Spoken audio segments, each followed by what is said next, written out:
Danny G. We're going to do a Regenimix.com video. The topic today is what's better, the Novo Nordisk or the Pfizer Genotropin when we're talking HGHs, right? So let's show you what we're talking about these two. Okay, I have a huge bag full of growth hormone here.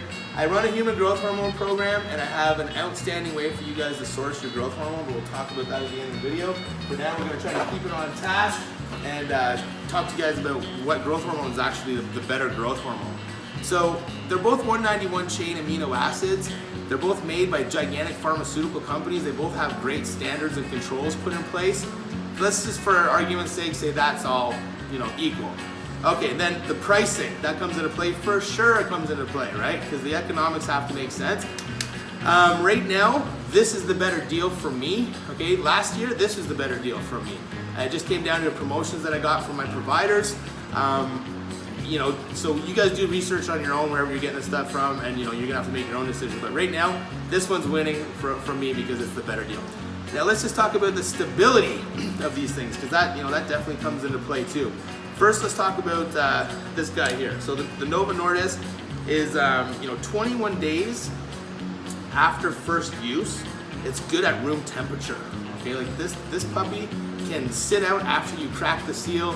You can put it on the counter for like 3 weeks and it's good. So that's unheard of, but it must be kept refrigerated at all times prior to that.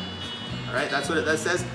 Now I have my own opinions on that. I think that it would still be stable off ice for a little while before, but I don't know everything. I'm not a doctor. I'm not the producers of these. Maybe after you crack the seal, some crazy science happens, and that's when it becomes more stable or something. But anyways, the information is it's 21 days is stable at room temperature after first use, and it must be kept refrigerated at all times prior to that. Now the Pfizer, 3 hours after you mix this puppy, it's going to start going dead on the counter. So that's very different from the Novo Nordisk. Okay? And once again, they're both 191 chains, but there's different additives that they're putting into these products now to make them more stable. So the Novo Nordisk is a liquid formula off the bat. This one is lyophilized powder that mixes with static bacterial water. So prior to first use, this thing's stable for like 3 months. Okay, wonderful. But after you mix it, it kind of goes dead, right? If you're not in the fridge. In the fridge, she's good for a month, no problem.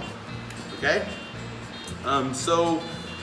there's pros and there's cons to both of these pens. This one's a little bit smaller. If you're a travel guy, after you use it, you don't have to worry about icing it up and taking it with you with your little cooler and all that. You can literally put it in your pocket or your pencil case that looks like a Sharpie or whatever, and you're good to go. This one, like I said, you'd have to be putting your cooler together and transporting it, or it's gonna go dead. So I hope I answered some of your questions today about the differences between Pfizer and Novo Nordisk. I personally think this is the better one. Once again, just because the economics make sense for me. And if you guys want the economics to make sense for you, please get a hold of me, Danny G, Regenimix.com. I run a program where people are legally allowed to return home from Mexico or to basically anywhere, and return home with up to 720 IU of their human growth hormone on their possession. So it's unethical for them to stop you mid-course on a treatment. You meet with a doctor, you do some blood work, and this turns into medication. Okay, and then you can take it with you on your person. Like the TSA people, they're not allowed to take away people's prescription meds. So we're here to help, with everything. Like you meet with the doctor, you get all your questions answered, and you get all the peace of mind, right? You run some credit cards, you pick what you want out of the fridge. It couldn't be done much better, and you save a ton of money compared to the cost of this stuff in the U.S. market. So if you guys are interested about this, get a hold of me, Danny G, Regenimix.com, and this gigantic bag, don't be jealous. Okay, all this growth hormone, let's look at this is what you get when you do the program. This is how the Novo Nordisk comes to me. Okay, the providers for these guys, they put it in a bag, I'll tie it up. Everything's wonderful. This is how the Pfizer comes to me. Okay, it's bubble wrapped on ice. Also wonderful.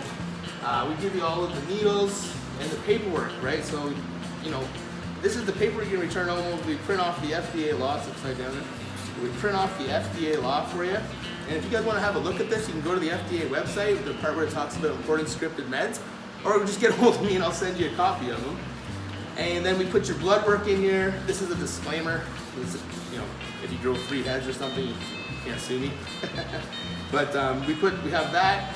And we print the law, and then we put the prescription, and we print your blood work, and that's your travel information to be able to go home. So the blood work's printed, you can verify that you have a face-to-face relationship established with a doctor in a foreign country, and that's great. So Anyway, all this can be yours. Don't be jealous. Get a hold of me, and I will sort you out. DannyGRegeneratives.com. Adios.